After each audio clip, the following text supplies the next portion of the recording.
All right, so this week we are reading chapters 29 and 30.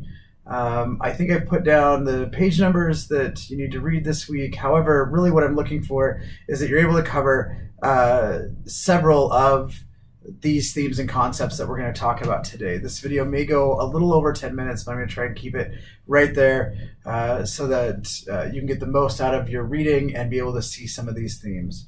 Really, 29 goes through several things that are important: McCarthyism, the Fair Deal, the Korean War, and the Red Scare. But really what I want you to take away from chapter 29 is this idea of containment, because it really takes into account a lot of these: McCarthyism, the Korean War, things like that.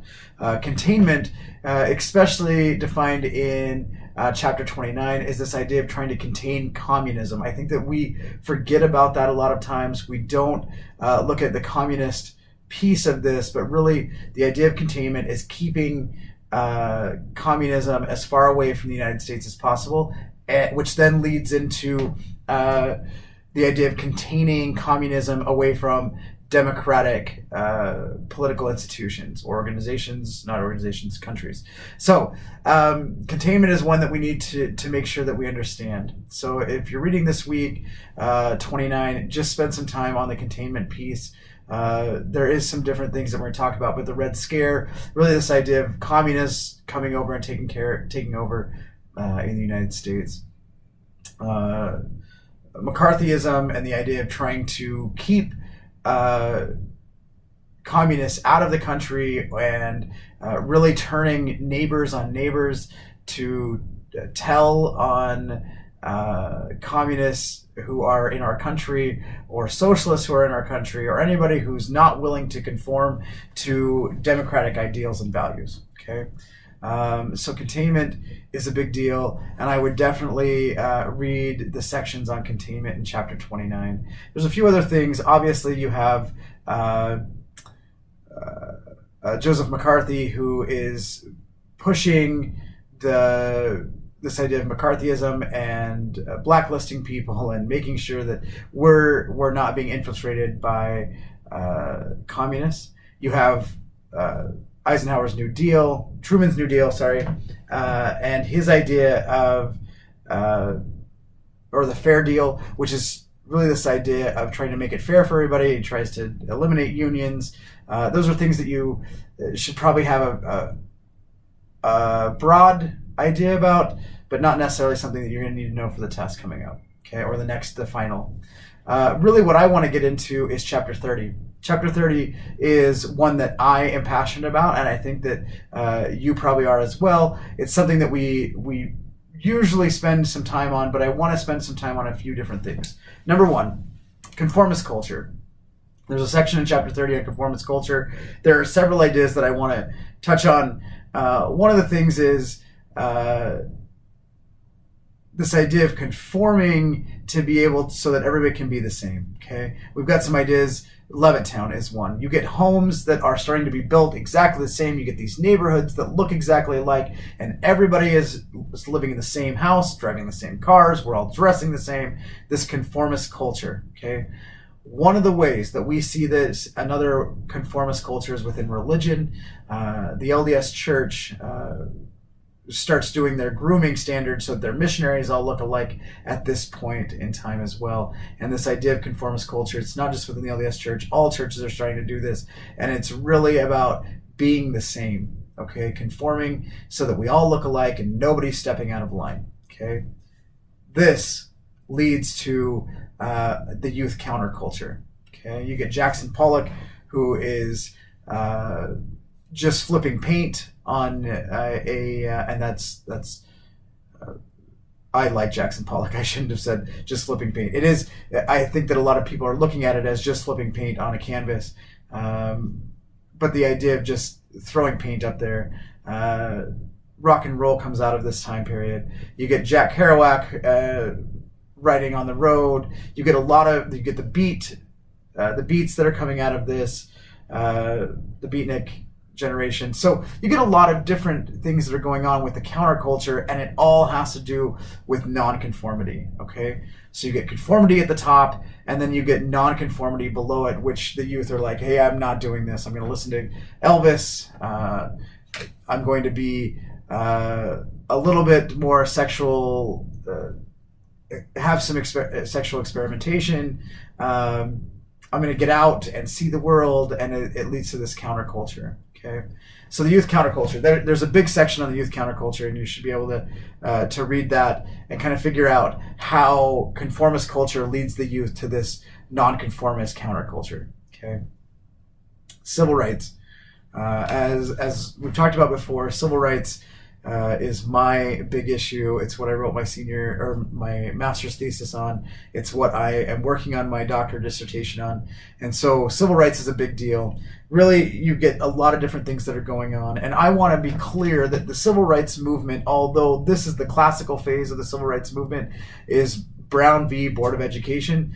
The civil rights movement starts way before this. Okay, we really see an uptick of civil rights leaders speaking out in the early 1914, 1916 with the Birth of a Nation movie. As that film goes across the nation, you get a lot of civil rights leaders who are coming out and saying that that is incorrect, that we shouldn't be showing this movie, it shouldn't be heralded as this great film. And so I want you to understand that the civil rights movement starts before this, but the classical phase, what you should be learning in U.S. History 112 is that the classical phase of the civil rights movement starts with Brown versus the Board of Education.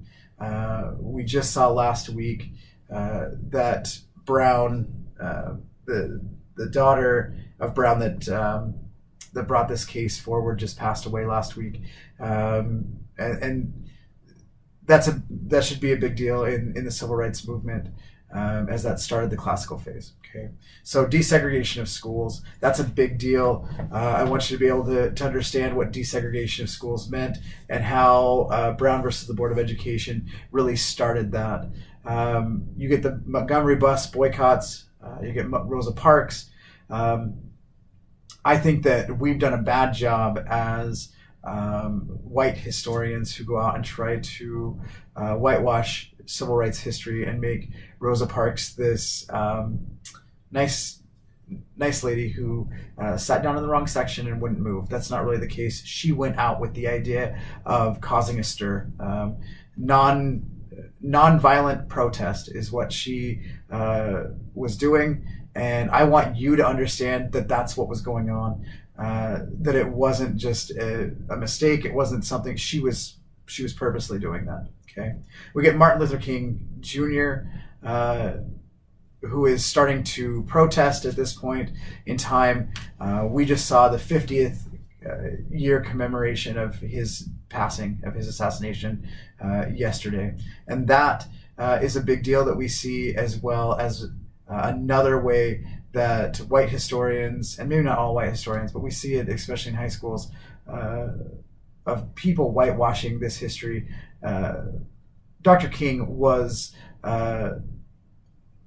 against inequality. He was against poverty. He was against the Vietnam War, which we haven't gotten to in this section yet. But he was a non-violent protester, okay?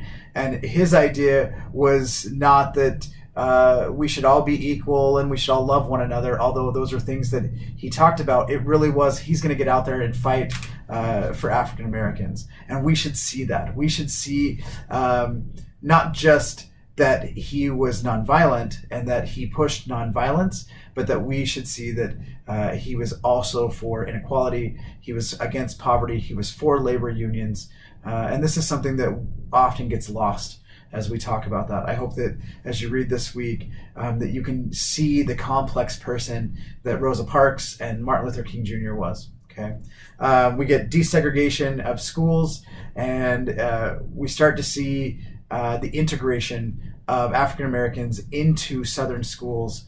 This shows a lot of different things that are going on, especially in the South. But I want you to understand that this is not just a Southern issue. You get a lot of Northern philanthropists that want to see the desegregation of schools in the South. However, when Black children start coming to their schools, they're not happy with that. And we see that specifically in my research in Portland. You get schools in North Portland that are predominantly Black schools, and they don't want to see African Americans in schools in Portland proper or on the east or west side. Okay, and so desegregation is happening in the South, but it's happening all over the country. We just focus it on the South because that's where we see a lot of the racism at the time, but there is covert racism going on throughout the country. Lastly, the Civil Rights Act of 1957 and 1960. These give little civil rights tidbits that help out along the way, but really the act, the classical phase of the civil rights movement, is going to end with the 1964 Act by Lyndon Johnson, which we'll get into in the next section. So some of these things, though, are leading us to this idea and the question this week of housing discrimination, and really, how can African Americans conform? And if they're conforming, are they losing their identity and their culture? And how does that work? I've got a video this week that I want you to watch, and I want you to answer the question that I've posed, which is housing rights affordable to everyone? Is everyone able to participate? And you'll see the question. Hopefully you'll be able to answer that, and we'll have a discussion this week. I hope that you have a great week. Let me know if you have any questions. We really need to do the student-led discussion in the next couple of weeks before the end of the semester. So reach out, let me know when you can do that, and we'll go from there. Thanks a lot. Have a great week.